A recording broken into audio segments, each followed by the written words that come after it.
Commonwealth games 2030 અમદાવાદમાં રમાશે। આપણા માટે સૌ લોકો માટે આ ગર્વની વાત છે। નાયબ મુખ્યમંત્રીએ વાત કરી, ગુજરાતે સ્પોર્ટ્સ સેક્ટર ઊભું કરવામાં મોટી સફળતા પ્રાપ્ત કરી છે। છેલ્લા એક વર્ષમાં ઇન્ટરનેશનલ ટુર્નામેન્ટ કરવામાં સફળતા મળી છે। કોમનવેલ્થ રેસલિંગ ટુર્નામેન્ટ કરવામાં પણ સફળતા મળી, એશિયન એક્વાટિક ટુર્નામેન્ટ સફળતા મળી, મોટા કોન્સર્ટનું પણ સફળતાપૂર્વક આયોજન થયું છે। અમદાવાદ દુનિયાભરના ખેલાડીઓનું સ્વાગત કરવા માટે તૈયાર છે। ભારત પણ ખેલાડીઓનું સ્વાગત કરવા માટે તૈયાર છે।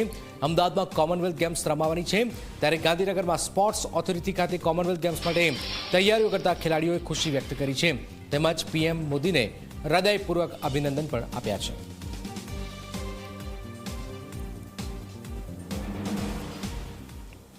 આપણે સૌ માટે ખૂબ ગર્વની વાત છે કે અમદાવાદ 2030 કોમનવેલ્થ ગેમ્સનું આયોજન કરશે।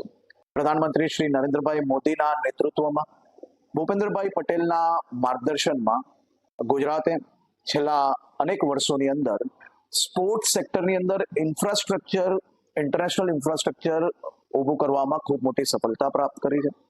છેલ્લા એક વર્ષમાં જ આપણે ત્યાં ઇન્ટરનેશનલ ટુર્નામેન્ટો બી કરવામાં સફળતા પ્રાપ્ત કરી છે। કોમનવેલ્થ રેસલિંગ ટુર્નામેન્ટ હોય કે પછી એશિયન એક્વેટિક્સ હોય કે પછી મોટા કોન્સર્ટ્સ હોય, આ બધી જ વસ્તુ સફળતાપૂર્વક આયોજન કરવામાં ગુજરાતને સફળતા પ્રાપ્ત થઈ છે। અમદાવાદ શહેર, ગુજરાત, ભારત એ દુનિયાના સૌ ખેલાડીઓને સ્વાગત કરવા માટે તૈયાર છે। આપણે સૌ લોકો માટે ગર્વની વાત છે। ગુજરાતના ગામે ગામથી લઈને શહેરો સુધી નાના બાળકોથી લઈને યુવાનો વધુમાં વધુ રમતગમતમાં જોડાય તેવી શુભકામનાઓ।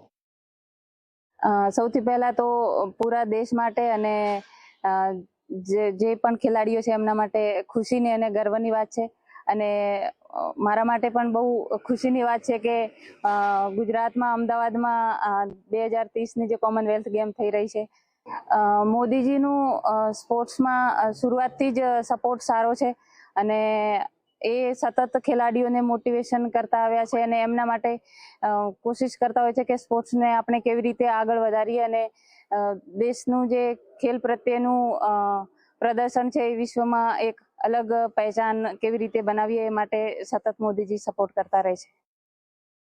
हमारे लिए तो बहुत सौभाग्य की बात है कि 2030 की कॉमनवेल्थ गेम जो इंडिया में होने जा रही है, इंडिया इसको होस्ट करेगा, जिससे कि प्लेयर को और ज़्यादा फैसिलिटी मिलेगी और 2030 के लिए भी इसे जोरों शोरों से तैयारी स्टार्ट कर दी गई है।